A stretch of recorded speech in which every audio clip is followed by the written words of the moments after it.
मध्य प्रदेश के बुरहानपुर नगर में लोकायुक्त इंदौर से आए एक ट्रैप दल ने बड़ी कार्रवाई करते हुए 50,000 रुपए की रिश्वत लेते हुए लालबाग थाने में पदस्थ पुलिसकर्मी पवन शर्मा को गिरफ्तार किया है।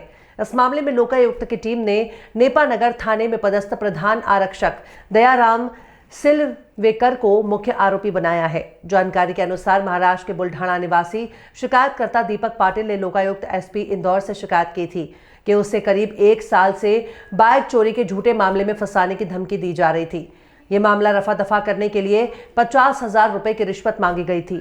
इस शिकायत पर कार्रवाई करते हुए लोकायुक्त की टीम ने ये ट्रैप ऑपरेशन अंजाम दिया। लोकायुक्त पुलिस इंदौर ने लालबाग थाने के प्रधान आरक्षक पवन शर्मा को 50,000 रुपए लेते हुए रंगे हाथ पकड़ा।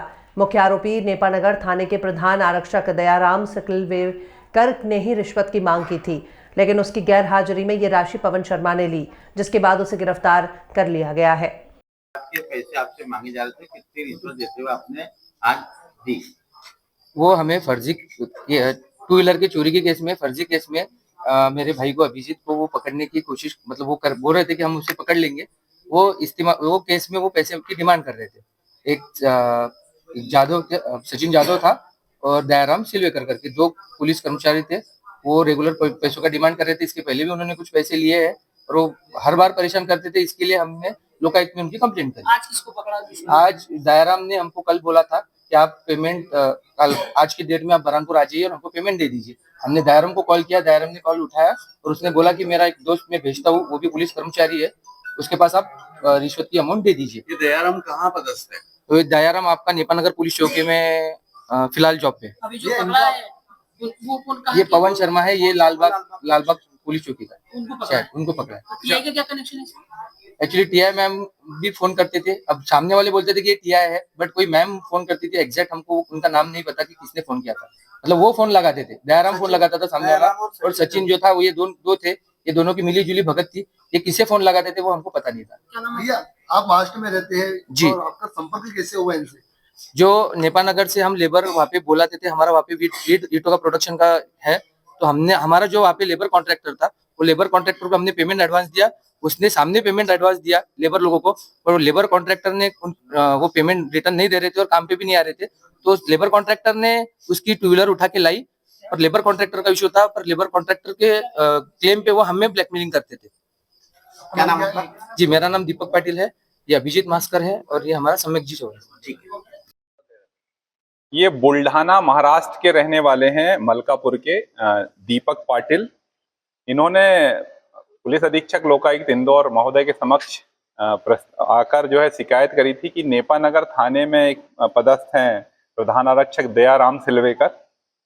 वो उनको परेशान कर रहा है कि कोई चोरी की मोटरसाइकिल है, वो इनके पास है और जो है वो इनसे बरामद हुई है, तो इनको एफआईआर में इनका नाम बढ़ाने के लिए कह रहा था। उस शिकायत का सत्यापन कराया गया था। तो उसमें ऐसा था कि जो दीपक पाटिल ने बताया था, तो उसमें ये जो नेपानगर थाने का जो प्रधान आरक्षक है, वो बेसिकली जो इसके दोस्त हैं दीपक पाटिल के, अभिजीत विलास मस्कर, इनका जो है ईंट बनाने का कारखाना है मलकापुर में।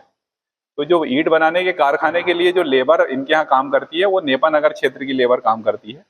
पिछले साल उस क्षेत्र में जब ये लेबर लेने आए होंगे किसी अपने इरफान, एक इनका कॉन्ट्रैक्टर है, उसके माध्यम से, तो उसको लेबरों को 50,000 रुपए एडवांस देके और ये चले गए।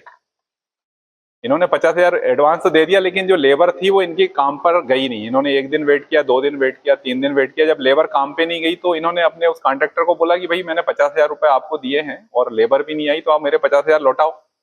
तो वो जो इरफान नाम का व्यक्ति है, वो यहाँ वापस लेबरों के पास आया होगा। तो किसी लेबर के पास एक गाड़ी थी सीडी डिलक्स, उसको लेके वो मलकापुर चला गया, जिसकी शिकायत उन लेबरों के द्वारा पुलिस थाना नेपानगर में की गई होगी कि मेरी गाड़ी चोरी हो गई है। उस गाड़ी को जब्त करने के लिए थाने से जो प्रधान आरक्षक हैं दयाराम सिलवेकर और एक कोई अन्य आरक्षक का नाम आ रहा है, अभी पता नहीं चला है, तो इनको जो है ताकीद किया होगा। तो उन्होंने उस गाड़ी को ट्रेस किया और फिर इनसे संपर्क किया और इनको बोला उन्होंने कि अगर आपको एफआईआर में नाम आपका हटा देंगे हम, इसके लिए आपको कुछ खर्चा पानी करना पड़ेगा, और 50,000 रुपए की इनसे डिमांड की गई। इसकी शिकायत इनके द्वारा जब की गई पुलिस अधीक्षक लोकायुक्त महोदय के समक्ष, तो उसमें जो है कल रिकॉर्डिंग के लिए जो है भेजा गया था सत्यापन हेतु। उसमें 50,000 रुपए की रिश्वत मांगा जाना पाया गया। आज ट्रैप दल का गठन किया गया था और अभी उन्होंने शाम को इनको बुलाया था 50,000 की रिश्वत लेके।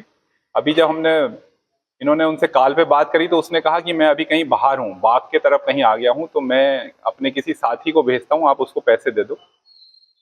उसके जब इन्होंने अपने साथी को पैसे देने भेजा तो वो भी जो है दूसरे थाने का प्रधान आरक्षक है जिसका नाम है पवन शर्मा, उसको अभी हमने वो 50,000 की रिश्वत लेते हुए ट्रैप किया है।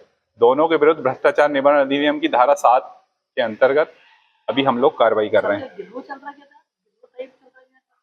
अभी शिकायत के पैसे यहाँ नहीं, गिरोह तो नहीं कह सकते, वो मुझे लग रहा है कि उसने बताया नहीं, ये तो इनोसेंट लग रहा है जिसने पैसे लिए। उसको बोला होगा कि मेरा कोई भाई है जो भी है कि उससे मुझे पैसे लेना तो आप ले लो, मैं आके आपसे कलेक्ट कर लूंगा। हाँ, अभी इसमें सचिन जाधव का भी नाम आ रहा है, तो वो सारी चीजें विवेचना में क्लियर होंगी कि कितने आरोपी होंगे इसमें, और तभी जो है डिटेल्ड उसमें बताया जाएगा। फिलहाल तो अभी जो है उसकी दयाराम सिलवेकर की चूंकि डिमांड है उसमें, तो दयाराम सिलवेकर मुख्य आरोपी हैं इसमें और इन्होंने पैसे लिया है। अब ये इनोसेंट हैं या नहीं है ये भी विवेचना का विषय रहेगा। तो 2 अभी आरोपी बनाए हमने, दयाराम सिलवेकर और पवन शर्मा। और जो आप जो कह रहे हैं उनकी जो सचिन जाधव, अभी उसका भी विवेचना में आगे सर इनका पता लगेगा। कोई लेडीज टीआई बन के बात भी करती थी, उनसे पैसे की मांग करती नहीं, ये सब चीजें तो नहीं है उसमें। वाइस में वरिष्ठ अधिकारी को नाम से तो पैसे जनरली मांगा ही जाता है, तो वो भी लेकिन वो भी एक पहलू है, उसको भी विवेचना का पार्ट है वो, तभी कुछ कहा जा सकेगा। थी। Thank you sir.